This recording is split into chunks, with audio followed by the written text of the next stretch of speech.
एक नीट का paper leak होता है तो 10 लाख बच्चों का भविष्य दांव पर आ जाता है और रातों रात बनकर खड़ी हो जाती है कॉकरोच जनता पार्टी। लेकिन हर साल, हर वक्त, हर महीने लाखों करोड़ों जनरल बच्चों का जो भविष्य दांव पर इस देश के अंदर लगाया जाता है, जो बच्चा अपना सपना देखने से पहले उसको तोड़ देता है, जो सिर्फ ये देखता है कि मेरे सामने SC ST OBC वाला पहले से ही खड़ा है, जो सपना आज मैं देख रहा हूं, जितनी तैयारी मैं कर रहा हूं उसकी हाफ वो करेगा और फिर भी मुझसे बेटर पोजीशन इस देश के अंदर लेगा।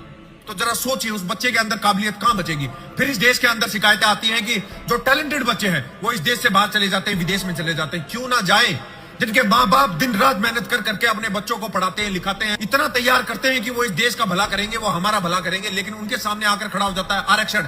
वो आरक्षण जो उसका हर वक्त गला घोटने के लिए तैयार होता है। मैं लूंगा 90 नंबर और मेरे सामने वाला लेगा 40 नंबर, या फिर वो लेगा माइनस में नंबर, फिर भी उसको सीट मिलेगी मुझसे बेटर और मेरे को कुछ भी नहीं।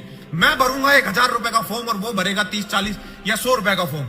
मैं कहां से लाऊं 1000 रुपए? क्या हमारे अंदर जो हमारे जर्नल में लोग बैठे हुए हैं, क्या वो गरीब नहीं है? किसी का बाप ऑटो चलाता है, किसी की जूतों की दुकान है, किसी का बाप फलों की रेडी लगाता है। और पूछना चाहता हूं देश के हर एक उस व्यक्ति से जो जर्नल कैटेगरी में आता है, अगर आज आप अपने बच्चों को घरों से बाहर नहीं निकालते हैं हमारे साथ इस आंदोलन में जुड़ने के लिए, तो कल को जब ये बच्चे तुमको दोषी ठहराएंगे तब मत बोलना, क्योंकि आज हम उठा रहे हैं आपके बच्चों के भविष्य के लिए आवाज।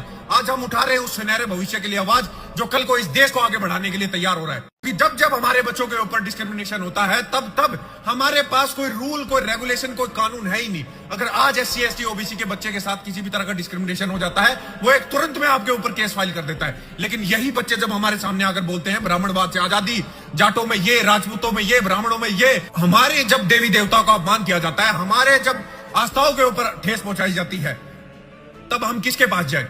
मैं सिर्फ और सिर्फ आज यहां पर यह बोलता हूं कि अब आपके सामने 100 करोड़ लोग आकर बोलेंगे कि हम इस देश से जाति खत्म कर देते हैं, जाति हटा देते हैं। इस देश से जात और जाति कभी खत्म नहीं होगी, लेकिन इस देश के अंदर जातिवाद को हम जड़ से नष्ट कर सकते हैं। अरे उस गांव में पहुंचो जहां पर आरक्षण की जरूरत है, जहां पर सरकारी स्कूलों में डीमके चल रही है, जहां पर सरकारी स्कूलों में मकड़ी के जाले लगे हुए हैं, बच्चों तक अच्छी शिक्षा नहीं पहुंच पा रही है, वहां आरक्षण को बचाओ। इसीलिए मैं आप सभी से अनुरोध करता हूं, आग्रह करता हूं, अपने बच्चों को इस आंदोलन में हमारे साथ जोड़िए, क्योंकि अगर आज हमने आवाज नहीं उठाई तो कल को आवाज उठाने के लिए आप लोगों के पास कुछ बचेगा नहीं।